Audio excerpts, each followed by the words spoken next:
Want to speak real Italian from your first lesson? Sign up for your free lifetime account at ItalianPod101.com. Hi guys, welcome back to ItalianPod101.com. My name is Daisy. Mi chiamo Daisy. And in this video we're going to talk about famous historical figures in Italy. 5 figure storiche in Italia. Figure storiche in Italia. Of course, there are so many. Just think about arts and literature, for example. But in this video, we're gonna see 5 of them. First one, we're talking about Giulio Cesare. Giulio Cesare. The one you know by the name Julio Caesar, I'd say, even though it's funny to notice that in Latin it was supposed to be read as Caesar, so with the hard sound K. He's not only famous for his life, but especially for his death. He was born in 100 before Christ, so I would say he's the oldest that we're talking about, and he's famous for being a general, a commander of the army that at that time was not of the Roman Empire yet. In fact, Giulio Cesare is famous because he started basically the rise of Roman Empire, even though it was Octavian, also known as Augusto, that actually made it a reality.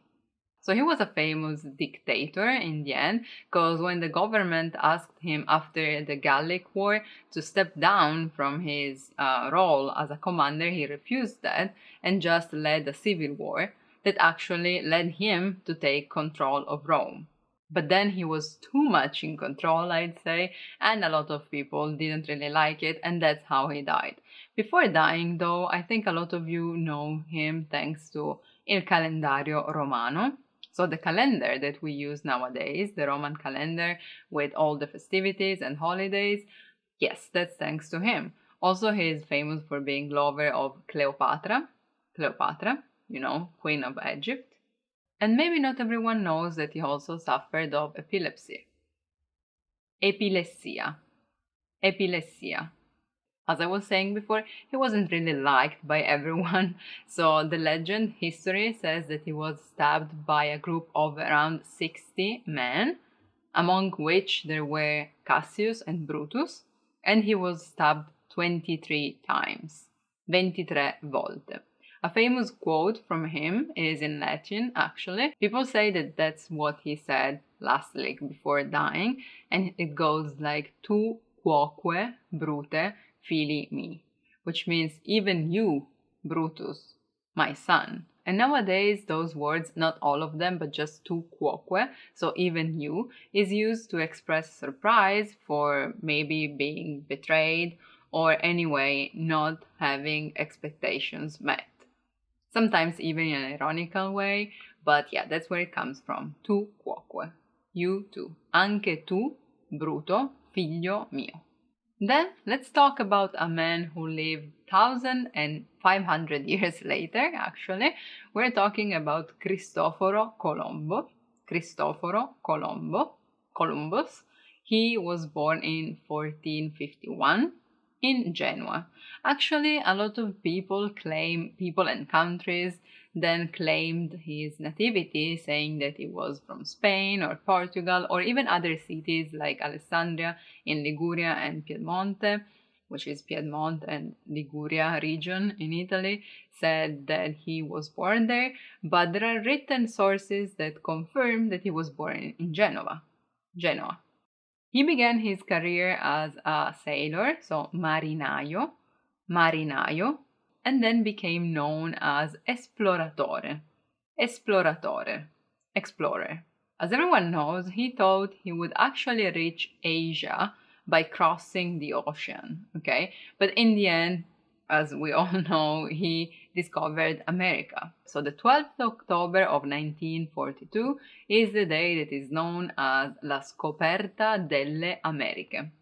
It's funny to notice that in Italian we say that as in plural, so discovery of Americas, because then we divided it in like south and north. For that reason, also, a lot of places actually take name from him, like Colombia itself, the country, it's after Columbus. The names of his 3 ships are really famous: La Nina, la Pinta, e la Santa Maria.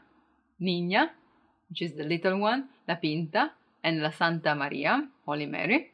They were 3 caravelle, caravel, which are a kind of veliero, shipboat. He then died in 1506 after some more explorations that he attempted but weren't really as successful. Around the same years, actually the year after, another important person was born. I'm talking about Leonardo da Vinci in 1452. Leonardo da Vinci. He is known to be an inventor, inventore, artista, artist, also a scientist, scienziato. We can say that his career started in Florence, where he was working at the workshop of Verrocchio, who was an artist who was, of course, his teacher. In Florence, he also worked a lot for Lorenzo il Magnifico, the Magnificent, from Famiglia Medici. And then he moved around a lot, so he also went to Pavia, Mantua, Venice, of course, Rome, and so on. From 1503 to 1506, he worked at his most famous masterpiece, La Gioconda, which is a portrait, un ritratto,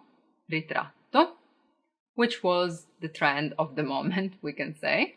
But he was also a civil engineer, un ingegnere civile, made a lot of prototypes, prototipi, such as the flying machine, which wasn't the plane yet, but also a philosopher.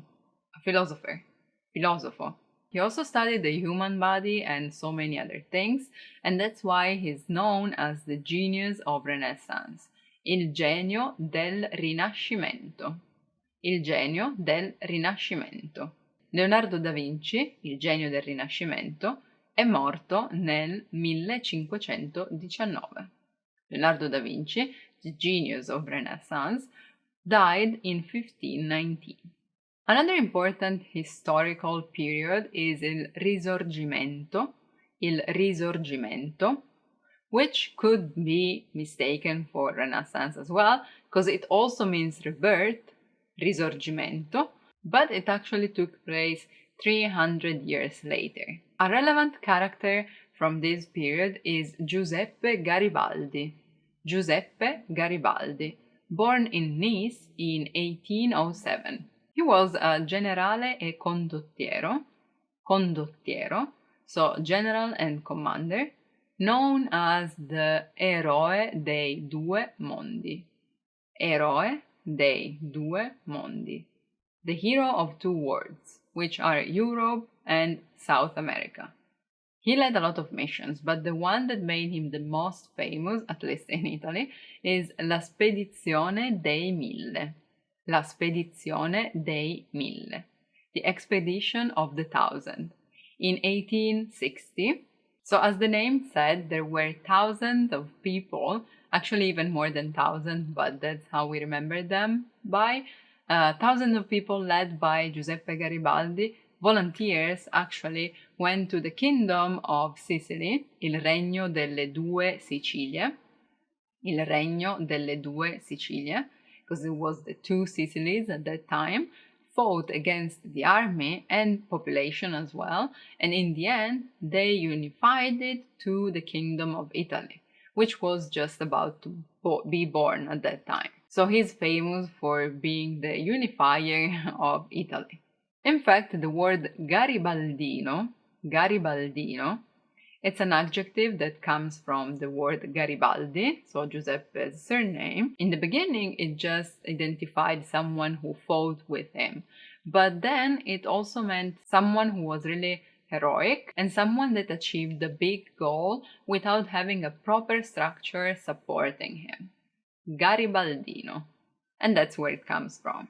Because basically he just went with volunteers, so not even a proper army, but still managed to unify the Kingdom of Italy.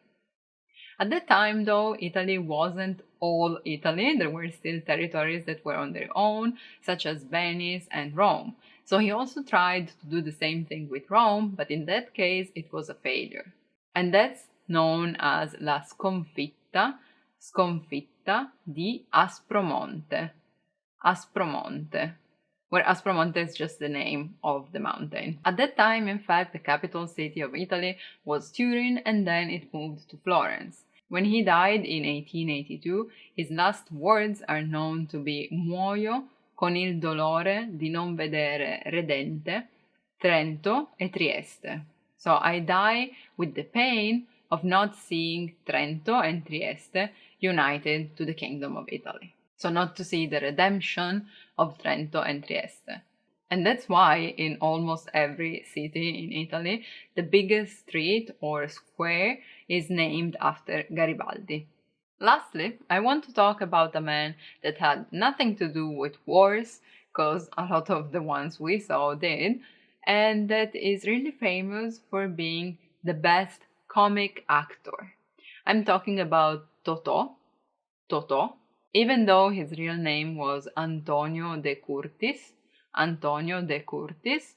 his art name is Toto Toto. He was born in Naples in 1898 and he's known as Il Principe della Risata. Il Principe della Risata. So, the Prince of Laughs, Laughs Prince, because he's the symbol of Italian comedy. Comicità italiana. Comicità italiana.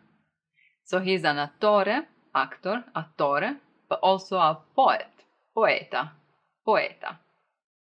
He used to work in theater, al teatro, and cinema as well, al cinema. He was so famous that when he died in 1967, he actually got 3 funerals in different cities so that everyone could go and see him one last time, especially in Naples, where he was born. For 2 hours, the city stopped. So shops closed and even the traffic was closed so that people could actually walk behind the funeral car. Some of his most famous titles are 47, Morto che parla, so 47, The Dead Who Speaks, which refers to tombola, which is a game where we have different meanings for each number. In this case, 47, Morto che parla. A famous phrase from this movie is e io pago, so and I pay. It's also a satirical movie. Another famous quote is c'è chi può e chi non può. There is who can and who can't. C'è chi può e chi non può. E io può. And I can, which of course it's not grammatically correct because otherwise it would be and io posso, but he uses io può, like a poetic license. You may know him from his famous gag. I'm always talking about movies that were still in black and white, but when he sells La Fontana di Trevi, so Trevi's fountain, to a tourist. La Fontana di Trevi. Go watch it if you haven't. So those were the top 5 historical figures in Italy. I hope you enjoyed and you learned something that you didn't know. Thank you for watching, and if you want to learn even more about Italy and Italian, click the link in the description and download our PDF lessons. I see you soon. Bye bye. Ciao ciao. Want to speed up your language learning? Take your very first lesson with us. You'll start speaking in minutes and master real conversations. Sign up for your free lifetime account. Just click the link in the description.